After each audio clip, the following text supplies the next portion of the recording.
kita berdoa terlebih dahulu. Ketua kelas boleh pimpin doanya. Baca doa.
Sudah berdoa, sekarang Ibu mau tanya, apa kabar kalian hari ini? Baik. Ada yang sehat? Siapa yang di sini yang sehat? Atau ada yang sakit tidak di sini? Siapa yang sakit? Tidak ada. Jadi hari ini sehat semua? Sehat semua. Oke, Ibu mau tanya, hari ini siapa yang tidak hadir hari ini? Kami. Terus? Zaki. Zafa. Siapa? Steffi. Terus? Baras. Kenapa mereka tidak masuk hari ini? Sakit. Oke, kita doakan ya mereka supaya mereka cepat sembuh. Biar bisa belajar lagi kembali bersama kita hari ini ya. Oke. Sebelumnya Ibu mau tanya dulu, what's your feeling today? Ada 4 emoticon nih, ada yang happy, yang kesal, sedih atau ceria. Nah, Ibu mau tanya, siapa di sini yang hari ini lagi happy? Angkat tangannya yang lagi happy. Happy kenapa ini? Menang 17-an ya? Iya. Atau ada yang hari ini lagi kesal? Tidak ada. Yang lagi sedih? Ada nggak yang lagi sedih? Sedih karena uangnya hilang mungkin kan? Atau penanya hilang gitu. Tidak ada? Atau ada yang lagi ceria? Oke. Semoga anak-anak Ibu hari ini ceria ya. Ceria selalu. Selanjutnya, Ibu ada quotes of the day. QOTD ya. Dunia terus mengalami perubahan dan teknologi teknologi menjadi penggerak utamanya. Teknologi yang kalian sering pakai sehari-hari. Apa saja teknologinya? Handphone, ada laptop, ya kan? Teknologi menjadi penggerak utamanya. Siapapun yang tidak mau mengikuti perkembangan teknologi, lambat laun akan tertinggal. Mau tertinggal? Tidak. Jadi kita harus mengikuti yang namanya teknologi, perkembangan teknologi. Maka dari itu, mari kita siapkan diri dan belajar teknologi mulai dari sekarang agar Ibu pengennya anak-anak di kelas ini nanti akan menjadi pencipta, bukan lagi pengguna. Seperti itu. Oke, sebelum kita lanjutkan pelajaran kita, masuk ke pelajaran kita, untuk rasa nasionalisme kita, boleh menyanyikan lagu Indonesia Raya terlebih dahulu.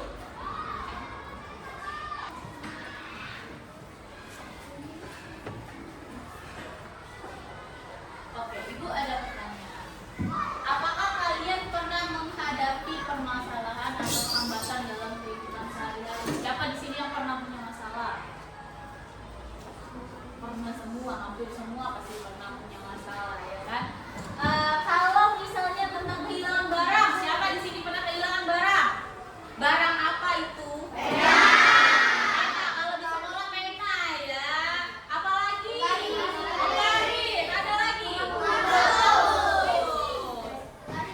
Itu kira-kira kehilangannya karena lupa taruh atau diambil orang? Ada yang lupa taruh, ada yang dipinjam teman, ya kan? Nah, untuk kalian mengingat lagi, untuk tahu tuh, untuk ketemu penanya di mana, apa yang kalian lakukan? Mencarinya. Dengan cara apa mencarinya? Iya, kita flashback ya, ingat-ingat lagi. Aku tadi kemana ya tadi?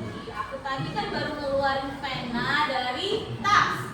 Aku taruh di meja, aku tulis. Lalu aku tadi ke meja teman nggak ya tadi? Ada nggak aku ke meja teman? Kalau tidak ada berarti mungkin di daerah meja kalian itulah. Tapi kalau kalian ke meja teman berarti boleh dicari di meja teman. Siapa tahu tuh ketinggalan ya kan? Nah, dengan kalian flashback, mengingat kembali apa yang kalian lakukan tadi, itu sama saja kalian sudah berpikir secara komputer. Mau berpikir secara komputer?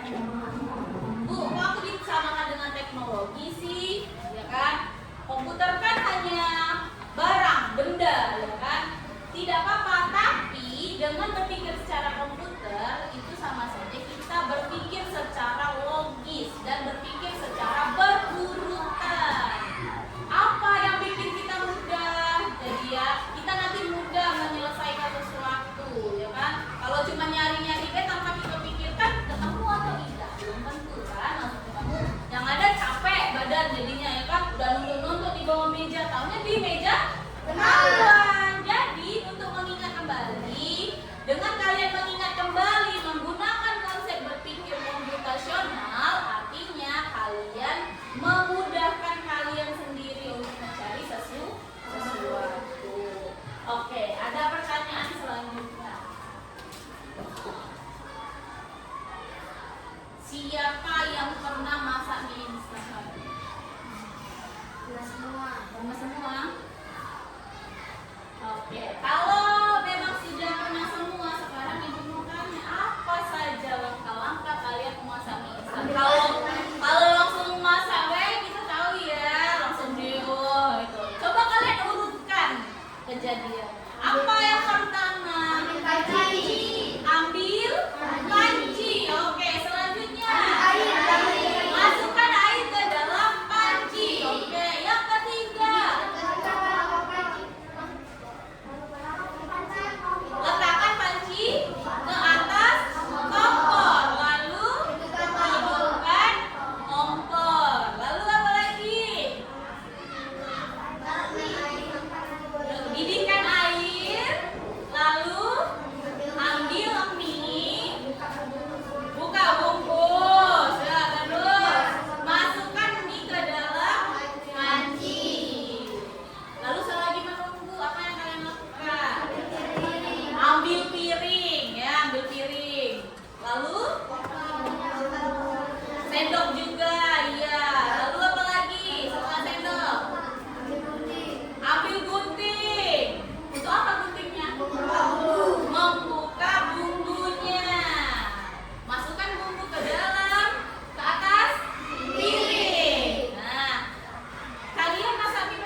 Dengan berpikir komputasional, Ibu harap kalian bisa menjelaskan pengertian berpikir komputasional. Kalau sekarang kan belum tahu tuh apa berpikir komputasional. Nanti setelah pembelajaran selesai, Ibu harap kalian bisa menjelaskan apa berpikir komputasional tersebut. Lalu mengidentifikasi 4 konsep berpikir komputasional. Ada 4 konsep memang dalam berpikir komputasional. Ada dekomposisi, pengenalan pola, abstraksi, dan algoritma. Ya. Lalu yang terakhir, Ibu harap kalian bisa menerapkan itu dalam konsep berpikir komputasional itu dalam menyelesaikan masalah kalian sehari-hari. Ya, jadi setelah ini Ibu harap kalian bisa memikir kalau kehilangan barang, ingat-ingat dulu apa tadi kemana bayar, aku di jalan kemana bayar tadi. Ya, kalau misalnya kehilangan sesuatu, ternyata di kelas dapatnya ingat-ingat, udah aku masukin belum di dalam tas pas di rumah, ya kan? Itu akan memudahkan kalian untuk memecahkan masalah. Ya.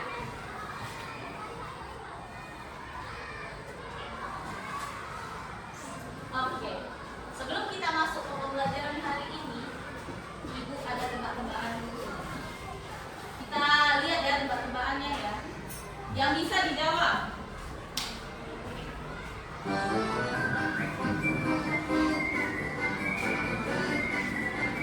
Terus, fokus. Tidak boleh tidak fokus, dilarang berkedip, perhatikan gambar. Gambar apa ini? Yakin? Yakin? Jawabannya adalah ya salah. Ada yang benar tadi? Oh benar. Lanjut. Gambar apa ini?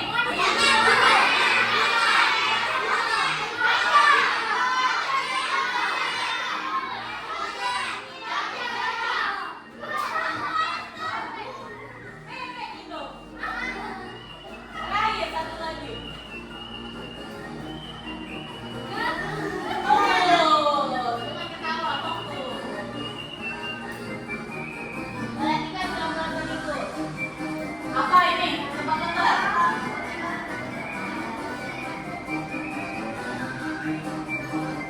Tarik garis.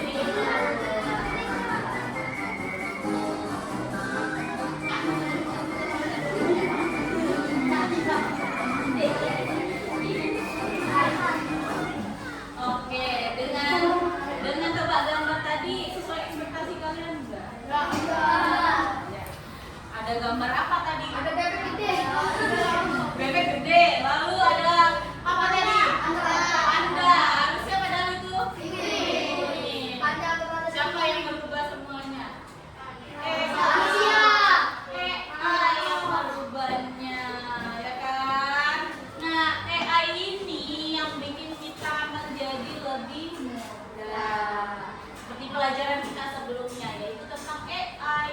Nah, sekarang kita belajar berpikir komputasional. Silakan disimak videonya, dipahami ya. Ini adalah materi kita, apa itu tentang berpikir komputasional, apa itu yang 4 konsep tadi, yang ada dekomposisi, pengenalan pola, abstraksi, dan algoritma, ada semua di dalam video ini. Silakan disimak dan disaksikan ya. Pengenalan computational thinking. Hai teman kece, coba tebak apa artinya computational thinking atau berpikir komputasional? Adakah yang bermata jeli dan melihat kata komputasional di sini? Jadi mungkin ada hubungannya dengan komputer ya? Iya, betul sekali. Jempol buat kamu yang sudah menebak dengan benar. Berpikir komputasional adalah proses berpikir untuk menyelesaikan masalah dengan efektif dan efisien. Dalam ilmu komputer, proses berpikir ini dilakukan sebelum mulai menulis coding atau pemrograman. Jika sudah direncanakan dengan baik, maka coding yang ditulis akan sesuai dengan kebutuhan dan dapat diselesaikan dengan cepat dan tepat. Tapi ternyata berpikir komputasional juga bisa dilakukan tanpa komputer dan tanpa internet loh. Malah sebenarnya kita pun sudah menerapkannya dalam kehidupan sehari-hari, mulai dari menggosok gigi, mencatat ringkasan pelajaran, hingga menyiapkan tas untuk sekolah besok. Wah, kalau kita sudah bisa menerapkannya setiap hari, berarti kita semua sudah mahir loh. Belum tentu. Contoh-contoh tadi kan menerapkan berbagai komputasional pada masalah yang sederhana. Masih banyak nih masalah yang lebih kompleks, seperti misalnya mengatur keuangan bulanan, apa yang harus dilakukan kalau kamu tersesat di tempat baru, hingga memilih jurusan dan karir. Lalu yang lebih penting lagi, ketika kamu dewasa nanti, kamu akan menghadapi era industri 4 dan bahkan 5. Di sini kamu perlu kecepatan untuk memanfaatkan dunia digital, mulai dari mencari dan memilah informasi yang kamu perlukan, hingga menggunakan informasi itu untuk membuat keputusan penting dalam hidupmu. Menghadapi masalah kompleks kehidupan di masa sekarang dan masa depan ini mirip seperti merencanakan coding yang sudah dibahas sebelumnya. Kuncinya adalah memahami masalah dengan tuntas dan mencari cara menyelesaikan yang efektif dan efisien. Nah, kalau begitu, bagaimana agar kita bisa berpikir komputasional? Sekarang kita bahas ya, 4 landasan dari berpikir komputasional. Yang pertama, dekomposisi. Dekomposisi artinya membagi masalah kompleks ke bagian yang lebih kecil agar mudah diselesaikan. Misalnya, kamu ditunjuk jadi ketua panitia lomba 17-an. Maka, untuk memudahkan pelaksanaan, kamu bisa menunjuk panitia bagian acara, konsumsi, publikasi, keamanan, dan lainnya. Yang kedua, pengenalan pola. Artinya mencari kesamaan dan pola di antara bagian-bagian masalah kompleks yang sudah dipecah. Misalnya, kamu hendak melipat dan menyimpan jemuran di rumah, maka kamu perlu bisa mengenali jemuran milik ayah, ibu, kamu, adik, dan milik bersama seperti spray, handuk, dan lainnya. Ini karena jemuran-jemuran itu perlu disimpan di tempat yang berbeda. Yang ketiga, abstraksi. Artinya fokus pada informasi yang penting saja, mengabaikan detail yang tidak diperlukan. Misalnya, kamu hendak menceritakan pengalamanmu berwisata ke luar kota. Tentunya kamu mengalami banyak hal dari mulai berangkat di bus, berfoto bersama, makan di restoran, menginap di hotel, hingga perjalanan pulang. Tapi nggak mungkin kan kamu ceritakan semua kejadian dengan detail pada teman-temanmu. Pasti mereka bosan kalau kelamaan. Jadi kamu harus menyaring beberapa kejadian yang menarik saja untuk diceritakan pada teman.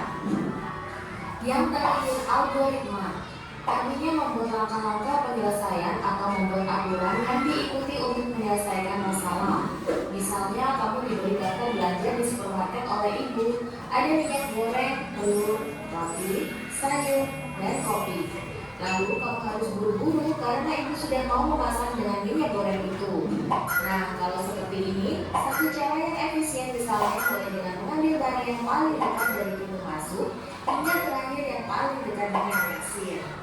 Nah, itu dia 4 landasan berpikir komputasional yang perlu diterapkan untuk memecahkan masalah yang kompleks. Lalu berikutnya, apakah ada cara untuk mengasah kemampuan berpikir komputasional? Tentu ada. Selain bisa coba kamu terapkan ke masalah sehari-harimu, kamu bisa juga latihan soal untuk mengasahnya. Misalnya, gurumu akan memberikan soal-soal computational thinking di mata pelajaran matematika, bahasa Indonesia, dan IPAS dalam kurikulum mereka. Selain itu, kamu bisa ikut tantangan bebas Indonesia juga. Yuk coba simak satu contoh soal computational thinking. Dalam BIS studi wisata, ada 3 kelompok anak yang akan diantarkan ke 3 tujuan berbeda. BIS berhenti pertama di restoran, lalu hotel, dan terakhir di museum. Hanya ada satu tempat penyimpanan koper di samping BIS, yang hanya bisa dibuka dari satu pintu. Sopir bis ingin mengatur koper-koper penumpang hingga mudah dikeluarkan. Bantu supir bis menentukan urutan memasukkan koper-koper itu ke dalam tempat penyimpanan. Pertanyaan, koper kelompok anak yang mana yang dimasukkan terakhir? A. Anak yang ingin pergi ke museum. B. Anak yang ingin pergi ke restoran. C.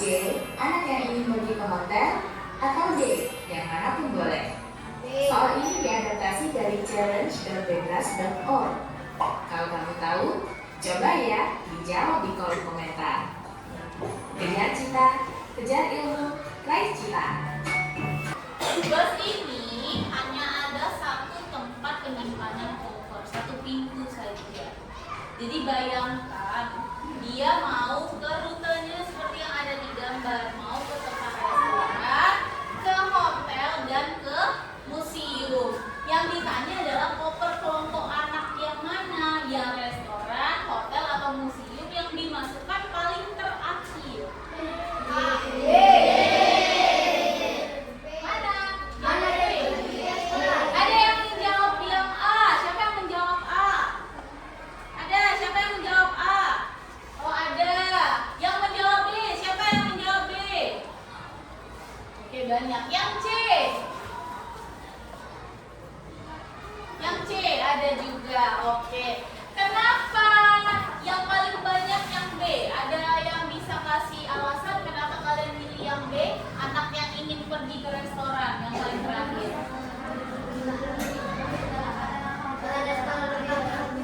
Karena restoran ini adalah tempat perhentian pertama.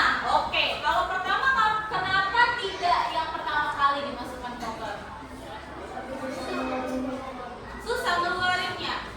Iya, betul sekali. Jadi karena hanya ada satu pintu, jadi sopir busnya harus memasukkan yang pertama. Yang kemana dulu?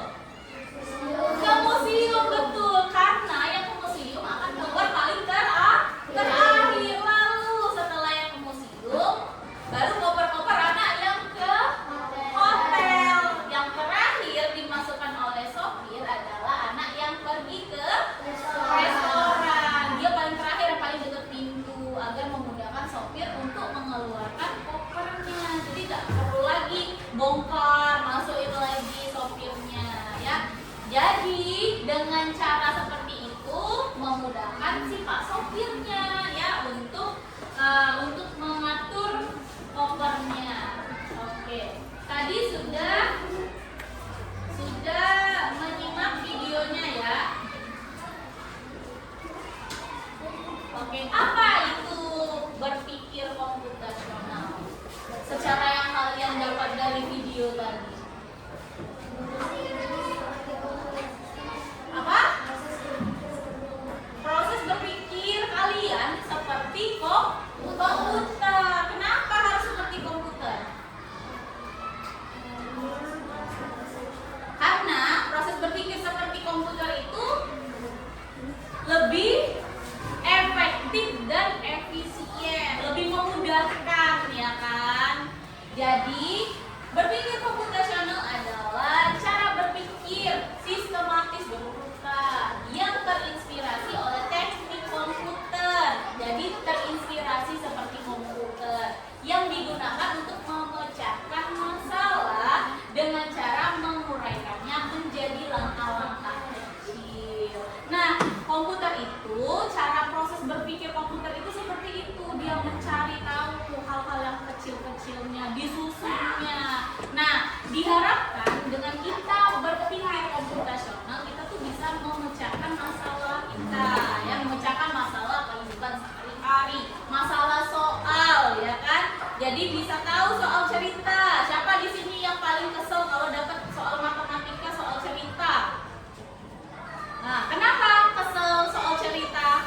Karena sulit, ya. Jadi kita tuh belum tahu mau diapakan soal ini. Mau dikali, ditambah, atau dikurang, atau dibagi, ya kan? Sedangkan kalau soalnya langsung 1/2 dikurang 1/3, ya sudah, berarti mau dikurang, ya kan?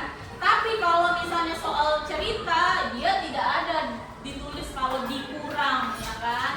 Jadi kalian berpikir sendiri. Nah, dengan kalian berpikir komputasional, hal itu akan lebih mudah, ya kan? Lanjut, setelah berpikir komputasional, mengapa kita perlu berpikir komputasional? Yang pertama, menyelesaikan masalahnya secara sistematis, secara berurutan, tidak ada masalah yang terlewatkan, ya. Yang kedua, mengembangkan cara berpikir kalian lebih logis dan terstruktur, lalu meningkatkan keterampilan abad 21, abad yang kita tuju. Yang keempat, dapat diterapkan dalam berbagai bidang, bisa pendidikan, bisnis, teknologi, kesehatan,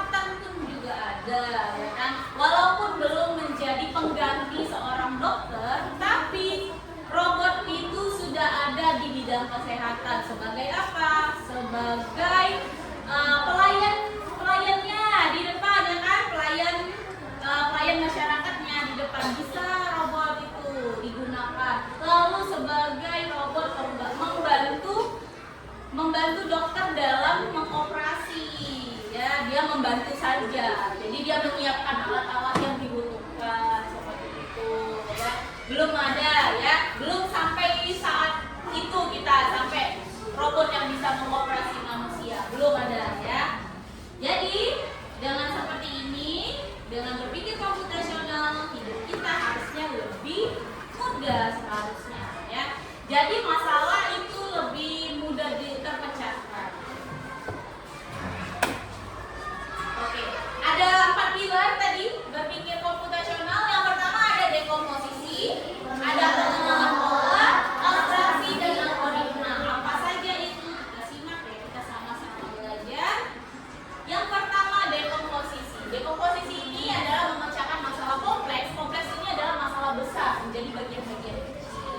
Jadi kalau ada masalah besar, kita uraikan apa saja sih masalahnya. Contoh dalam membersihkan kamar. Membersihkan kamar mungkin dalam sehari-hari. Siapa? Kenzi, bersihkan kamar tuh, kotor kata mamanya. Waduh, berat sekali kalau dipikir-pikir membersihkan kamar. Tapi dengan cara kita membagi-bagi masalah tersebut menjadi yang kecil, hal itu akan lebih mudah. Seperti membersihkan kamar, kita bagi menjadi 3. Yang pertama kita nyapu dulu atau ngepel dulu lantainya, ya kan? Lalu baru merapikan tempat tidurnya dulu. Terakhir baru kita membereskan meja belajar. Jadi kalian membereskan kamar itu tidak terlalu berat kelihatannya, ya. Kalau misalnya kalian dari ujung sampai ujung kayak ini, susah kan? Lagi nyapu, bersihin lagi, nyapu lagi, bersihin lagi, beresin meja belajar, nyapu lagi. Nah kayak itu. Jadi kita harus bagi-bagi, ya, dibagi-bagi. Jadi dengan hal itu tugasnya tidak akan menjadi lebih berat, jadi lebih ringan, ya. Lalu yang kedua ada yang namanya pengenalan pola. Nah dalam pengenalan pola ini kita tuh diharapkan untuk mengidentifikasi, mencari kesamaan, ya, polanya, kesamaan sesuatu dalam data atau masalah yang bisa digunakan untuk mencari solusi lebih cepat. Contohnya apa sih Bu maksudnya pengenalan pola ini? Ketika melipat pakaian, nah kalian nih mau melipat pakaian, disuruh si Dinda lipat dulu pakaian ibu nih katanya. Oke kata Dinda. Dengan melipat pakaian ini agar pekerjaan tidak 2 kali, ya dah. Jadi kalian kenali dulu ini pakaian ayah, dikelompokin dulu. Pakaian ibu, pakaian adik misalnya. Kenapa harus dikelompokkan? Karena nanti setelah kalian lipat kan mau dimasukin lemari, sedangkan lemarinya kan berbeda-beda, ya kan?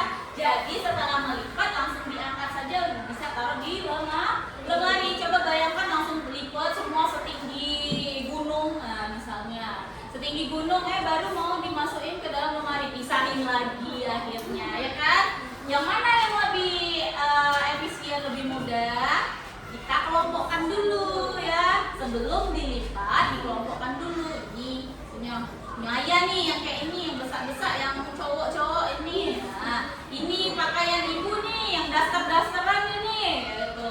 Ini pakaian adik yang kecil-kecil. Baru dilipat sesuai dengan punya siapanya, seperti itu, ya. Lanjut. Nah, ini juga salah satu contoh pengenalan pola untuk kalian, untuk pembelajaran. Dengan kalian mengenali pola, kalian bisa mengisi apa titik-titik itu. Coba kalian lihat. Yang pertama, lingkaran, persegi, lingkaran, persegi. Selanjutnya apa? Persegi. Dapat dari mana? Dari pola sebelumnya, ya kan? Setelah lingkaran itu ada 2 persegi, berarti di sini persegi lagi. Soal yang kedua, segitiga.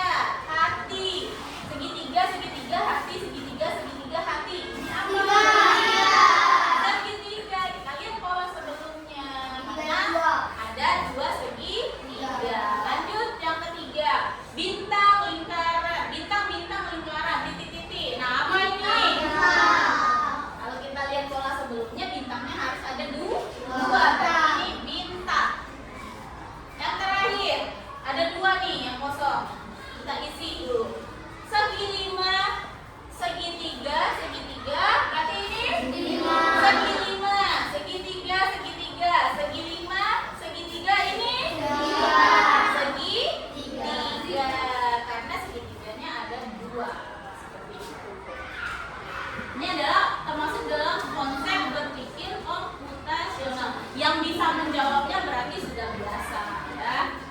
Sudah menerapkan itu dalam kehidupan kalian sehari-hari, tapi tidak sadar saja.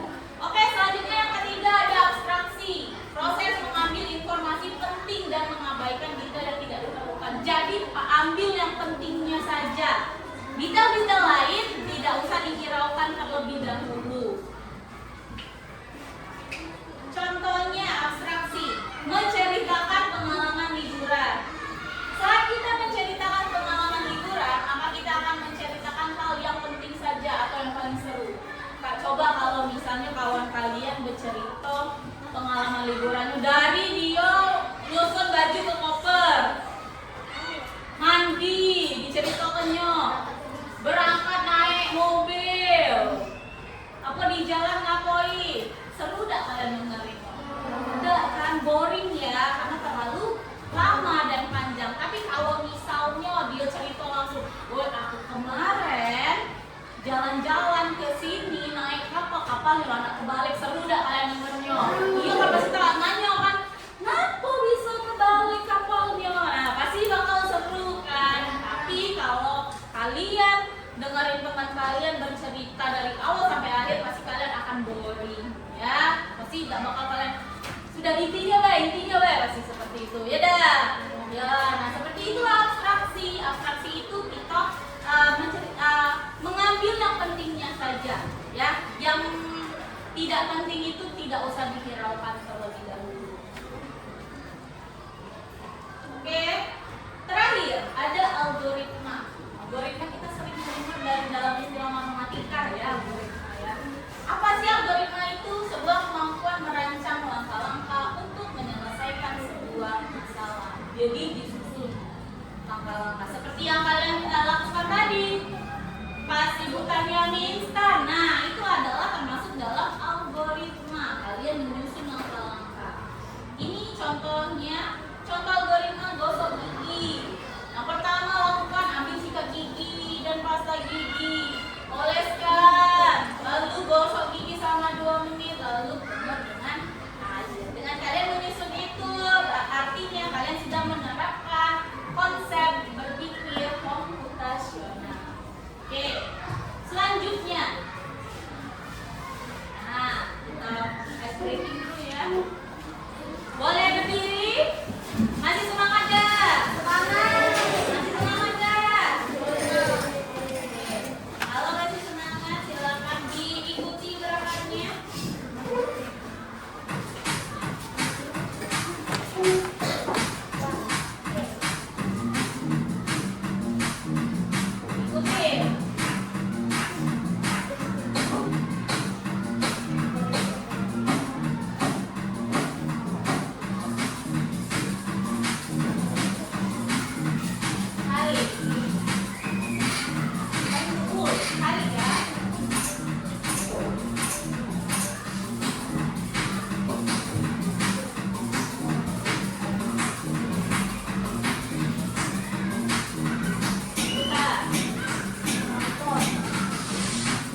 Nah, kalian kerjakan 5 soal yang pola, lalu 5 soal yang di bawah. Nanti Ibu akan bisa lihat skor kalian di atasnya ya. Sebelum dijawab, boleh didiskusikan terlebih dahulu berkelompok. 5 soal atas, 5 soal bawah ya.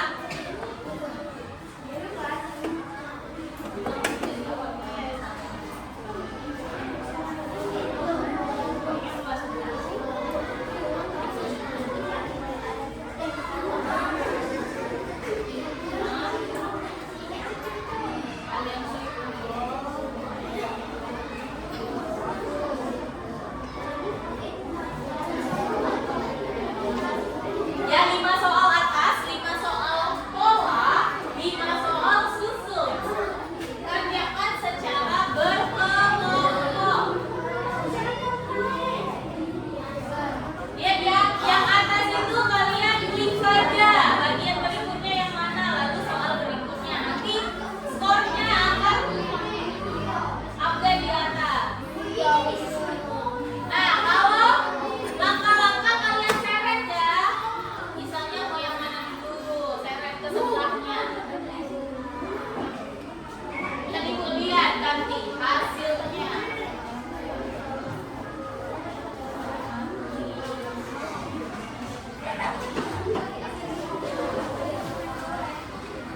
Kalau mau nyeret bagaimana Bu? Klik pojok kanan kiri bawah sambil digeser ya.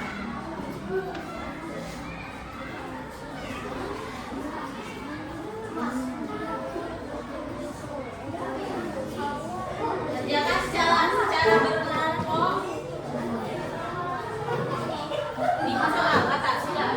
Yang bawah sekarang. Ibu juga.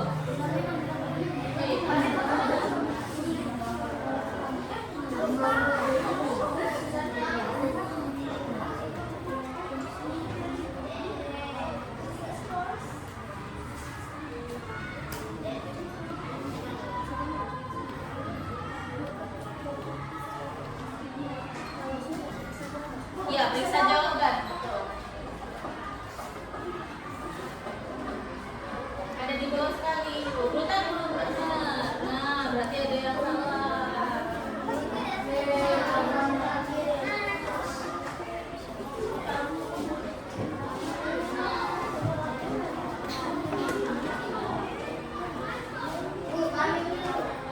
Apa? Urutannya sudah benar. Ada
jawaban kalian.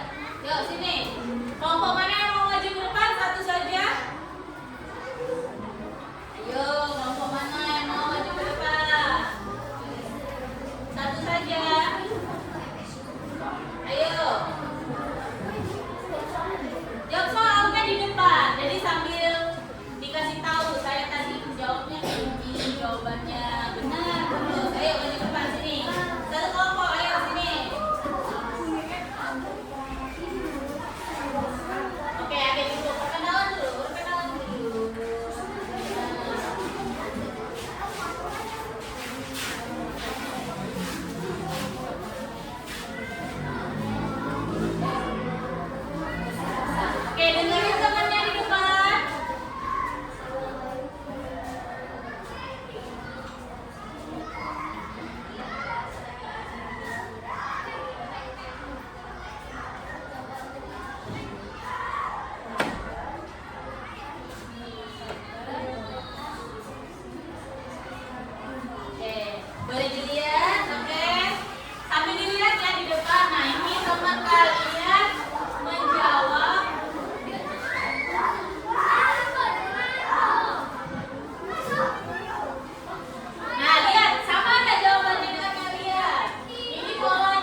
Dekomposisi. Ayo. Ada masalah besar, kita pecah menjadi kecil-kecil. Yang kedua, pengenalan pola. Apa itu pengenalan pola? Mencari kesamaan dan pola. Yang ketiga, abstrak. Oke, abstrak. Apa itu abstrak? Fokus pada hal yang penting saja, yang tidak penting tidak usah dihiraukan dulu. Oke, yang terakhir ada algoritma. Apa itu algoritma? Membuat langkah-langkah penyelesaian dan semuanya lebih mudah. Oke, untuk mengetahui apa tingkat materi yang kalian dapatkan hari ini, silakan kerjakan sekarang. Tulis nama, lalu silanglah di pilihan ganda yang benar.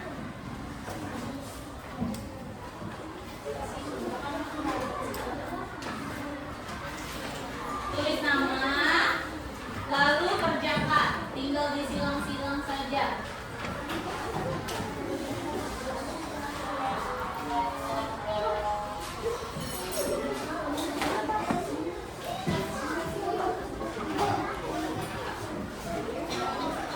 Tulis nama. Untuk mengetahui materi yang dipelajari hari ini sudah seberapa jauh kalian paham, silakan kerjakan. Hanya 5 soal ya.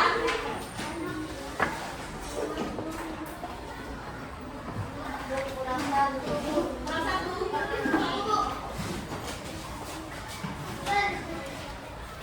Tulis nama lalu jawab pertanyaannya. Disilang boleh, dilingkari boleh.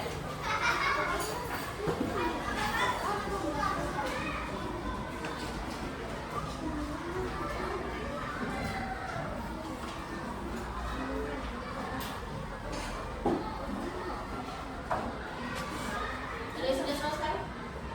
Oh, sudah, ada yang sudah selesai. Sudah dikumpulkan? Yang dulu.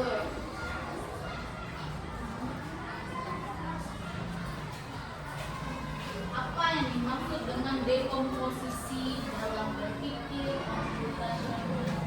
Oh tadi dekomposisi yang tadi mendengarkan materi bisa pasti jawab. Perhatikan sih pola. Nah, pola selanjutnya apa ini? Dalam abstraksi kita fokus pada ayo yang sudah boleh kumpul. Ada yang tadi. Sudah.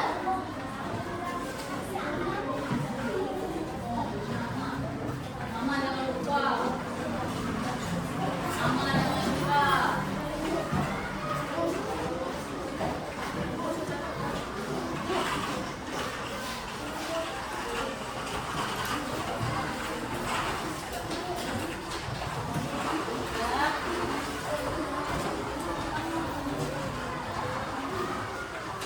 Sudah.